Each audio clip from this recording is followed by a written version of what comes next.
Actually ನಾವು ಪುನರ್ಜನ್ಮ ಆದಂಗೆ ಆಗಿದೆ ನಮ್ಮದು. ಯಾಕಂದರೆ ನಾವು ರವಿವಾರ ಬರೋದಿದ್ವಿ, ಇವತ್ತು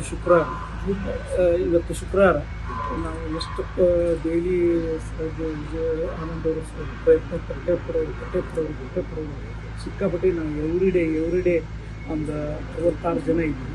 ಎಲ್ಲ ಪ್ರತಿಯೊಬ್ಬರಿಗೆ ಇದು ಮಾಡ್ಕೊಂಡು ಎಲ್ಲ ಇದು ಮಾಡಿ ನಮಗೆ ನಿನ್ನೆ ಯಾವುದೇ ಪರಿಸ್ಥಿತಿಲಿ ಎಲ್ಲರೂ ಭಾಳ ಬೇಜಾರಾಗಿದ್ವಿ. ಎಲ್ಲರೂ ಯಾವುದೇ ಪರಿಸ್ಥಿತಿ ನಾನು ಅವ್ರದ್ದು ಮಂಡೇ ಟ್ಯೂಸ್ಡೇ ಅವರು ಟಿಕೆಟ್ ಇದ್ದವರು ಅವರೆಲ್ಲ ಕ್ಯಾನ್ಸಲ್ ಮಾಡಿ ನಮ್ಮ ಕೂಡ ನಿಮ್ಮ ಕರ್ಕೊಂಡು ಹೋಗ್ತೀನಿ ಅಂತ ಹೇಳಿ ಧೈರ್ಯ ಕೊಟ್ಟು ನಮ್ಮನ್ನೆಲ್ಲ ಕರ್ಕೊಂಡು ಹೋಗೋದು ಇದಕ್ಕೂ ಮುಟ್ಟುವಂಗೆ ನಾವು ಅಷ್ಟು ನಾವು ನೋಡ್ಕೋತೀವಿ ಅಂತ ಹೇಳಿ ಟೋಟಲ್ ಎಲ್ಲ ಅವ್ರ ಟೀಮ್ ಅವರು ಎಲ್ಲ ಗ್ರೂಪ್ ಅವ್ರದ್ದು ಎಲ್ಲ ಭಾಳ ಚಂದ ನಮ್ದು ಇದು ಆಯಿತು.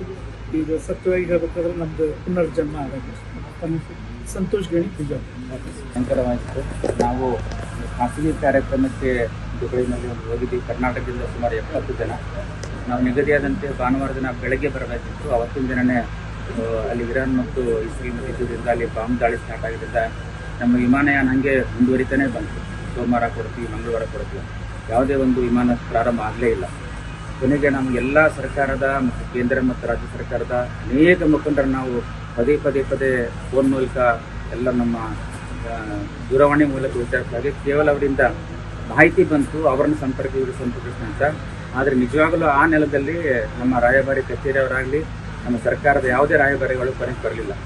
ನಿನ್ನೆ ನಾವು ಪ್ರೈವೇಟ್ ಇವರು ಆನಂದ್ ಸಂಕೇಶ್ವರ್ ಅವರು ನಮ್ಮ ಸ್ವಂತ ಖರ್ಚಿನಲ್ಲಿ ನಮಗೆಲ್ಲರಿಗೂ ಒಂದು 70 ಜನಕ್ಕೆ ಇಲ್ಲಿ ಕರ್ಕೊಂಡು ವ್ಯವಸ್ಥೆ ಮಾಡಿದರು. ನಮ್ಮ ವಿಮಾನ ನಿಲ್ದಾಣ ಗುಜರಾತ್ ವಿಮಾನ ನಿಲ್ದಾಣ, ದುಬೈ ವಿಮಾನ ನಿಲ್ದಾಣ ಬಂದಾಗಿತ್ತು. ಶಾರ್ಜಾ ಮತ್ತು ಮಸ್ಕಟ್ ತುಂಬ ದೂರ, ಪೇಪರ್ನೆಲ್ಲ ಕೊಡ್ತಾ ಇದ್ರು 3000 ಕಿಲೋಮೀಟ್ರು ಭಾರತ ಸರ್ಕಾರದಿಂದ ಅಲ್ಲಿಂದ ವ್ಯವಸ್ಥೆ ಮಾಡಿದ್ದೀವಿ. ಇಲ್ಲಿವರೆಗೆ ನಮ್ಗೆ ಯಾವುದೇ ಅಪ್ಡೇಟ್ ಬರಲಿಲ್ಲ. ನಾವು ಇನ್ನೂ ಕೆಲವೇ ಕ್ಷಣಗಳು ನಾವು ಗುಜರಾತ್ ವಿಮಾನ ನಿಲ್ದಾಣಕ್ಕೆ ಬರೋದಕ್ಕೆ 10 ನಿಮಿಷ ಮೊದಲೊಂದು ಮಿಸೈಲ್ ದಾಳಿ ಆಯಿತು. ನಮ್ಮದು ಹತ್ರ ವಿಡಿಯೋಗಳಿದ್ದಾವೆ. ನಾವಿನ್ನೂ ಬಚಾವಾಗಿದ್ದೇ ಕಷ್ಟ. ಎಲ್ಲರೂ ನೀವು ಮನೆ ಒಳಗಡೆ ಹೋಗ್ರಿ, ಕಿಟಕಿ ಹತ್ರ ನಿಲ್ಬೇಡ್ರಿ ಅಂತ ಮಿಸೈಲ್ಗಳ ಬರೋಕ್ಕೆ ಸ್ಟಾರ್ಟ್ ಆಯಿತು. ನಾವು ತಪ್ಪಿಸ್ಕೊಂಡು ಇಲ್ಲಿ ಬಂದಿದ್ದೆ ದೊಡ್ಡ ಸಾಧನೆ. ಮರುಜನ್ಮ ಪಡೆದಿರಿ ಸರ್. ಹೌದು, 70 ಜನಕ್ಕೂ ಮರುಜನ್ಮ. ಅಂದ್ರೆ ಮಧ್ಯರಾತ್ರಿ 2 ಗಂಟೆ 3 ಗಂಟೆಗೆ ಮಿಸೈಲ್ ಶಬ್ದ ಬರ್ತಾ ಇತ್ತು.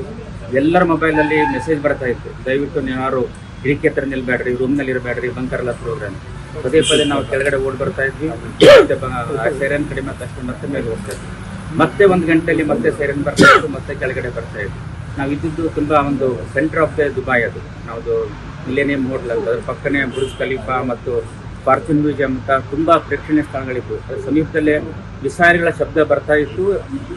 ಬಹುತೇಕ ಮಿಸೈಲ್ಗಳನ್ನು ಡಿಆಕ್ಟಿವೇಟ್ ಮಾಡಿದ್ರು ಸರ್ಕಾರದವರು. ಇಲ್ಲಿ ದಬ್ರೀಸ್ ಏನು ಬರ್ತಾ ಇದ್ವು, ಅದು ಸಮೀಪದಲ್ಲಿ ಬೀಳ್ತಾ ಇದ್ವು. ನಿನ್ನೆ ನಾವು ನೋಡಿದ ಮತ್ತು ಇದು ಮಾತ್ರ ತುಂಬ ಭಯಾನಕವಾಗಿತ್ತು. ಗುಜರಾತ್ ಅಂತೇಳಿ ಒಂದು 200 ಕಿಲೋಮೀಟರ್ ದುಬೈದಿಂದ ಇಲ್ಲಿ ಫ್ಲೈಟ್ ಸಿಕ್ಕಿಲ್ಲ ಅಂದ್ಬಿಟ್ಟು ಆ ವಿಮಾನ ನಿಲ್ದಾಣಕ್ಕೆ ಬಂದು ನಾವು ವಿಮಾನ ಹತ್ತು ವ್ಯವಸ್ಥೆ ಮಾಡಿದಾಗ ಕೆಲವೇ ಇನ್ನೊಂದು ಅರ್ಧ ಗಂಟೆ ಇತ್ತು ನಾವು ಫ್ಲೈಟ್ ಟೇಕ್ ಆಫ್ ಆಗೋದು. ಅವಾಗೆಲ್ಲ ಅಲ್ಲಿ ಒಂದು ಬಂದರ ಮೇಲೆ ಬಾಂಬ್ ಅಟ್ಯಾಕ್ ಆಯ್ತದು. ಇತ್ತೀಚಿನ ವರದಿ ಬಂದಾಗ ಮತ್ತೆ 11ನೇ ತಾರೀಕುವರೆಗೆ ಮತ್ತೆ ಎಲ್ಲ ವಿಮಾನ ನಿಲ್ದಾಣಗಳು ಮುಚ್ಚಲ್ಪಟ್ಟಿವೆ. ಹಾಗಾಗಿಬಿಟ್ಟು ಕೇವಲ ಸಂಕಷ್ಟದಲ್ಲಿರುವಂಥ ಕೆಲವೇ ಒಂದು ಪ್ರಯಾಣಿಕರನ್ನು ಮಾತ್ರ ಅಲ್ಲಿಂದ ಕಳಿಸ್ತಾ ಇದ್ದಾರೆ. ನಮ್ಮ ಗ್ರೂಪ್ನಲ್ಲಿ ಒಂದು 6 ಜನ ಮಕ್ಕಳಿದ್ರು, 2 ವರ್ಷ 5 ವರ್ಷ 3 ವರ್ಷ. ಅವರಿಗೆ ಮೊನ್ನೆ ಬಿಟ್ಟರು ಅಷ್ಟೇ. ಅವ್ರು ಬಿಟ್ಟರೆ ಮಾತ್ರ ಯಾರಿಗೂ ನಮಗೆ ಬಂದಿಲ್ಲ. ಬೇರೆ ಕಡೆ ಬಾಂಬೆಗೆ ಹೋಗುವಂಥ ಫ್ಲೈಟ್ ಇರ್ತವೆ, ಡೆಲ್ಲಿಗೆ ಇದ್ದಾವೆ, ಬೆಂಗಳೂರಿಂದ ಬರೋಂಥ ವಿಮಾನಗಳು ತುಂಬ ಕಡಿಮೆ, 1 ಅಥವಾ 2. ಕೇಂದ್ರ ಸರ್ಕಾರ ಹೇಳುತ್ತೆ, ರಾಜ್ಯ ಸರ್ಕಾರ ಹೇಳುತ್ತೆ, ರಾಯಭಾರಿ ಕಚೇರಿ ಎಲ್ಲರೂ ಬಂದಿರೋದು ಸೋಷಿಯಲ್ ಮೀಡಿಯಾದಲ್ಲಿ. ನನ್ನ ಹತ್ರ ಮೆಸೇಜ್ಗಳಿದ್ದಾವೆ. ಎಂಬಾಸಿನ ಕಾಂಟ್ಯಾಕ್ಟ್ ಮಾಡಿದ್ವಿ ನಾವು, ಯಾರೂ ಫೋನ್ ಎತ್ತಾ ಇಲ್ಲ. ಅಲ್ಲಿ ವಿಮಾನ ನಿಲ್ದಾಣದಲ್ಲಿ ಒಂದು 2,000 ಜನ ಇದ್ರು. ನಾವು ರಾಯಭಾರಿ ಕಚೇರಿ ನಮ್ಮ ಹೋಟ್ಲಲ್ಲೇ ನಮಗೆ ನಮ್ಮ ದುಬೈನ ಎಮಿರೇಟ್ಸ್ನ ಇರುವುದು ಶೇಖ್ಗಳದ್ದು ಇಮಿಗ್ರೇಷನ್ ಆಫೀಸರ್ ಬಂದರು.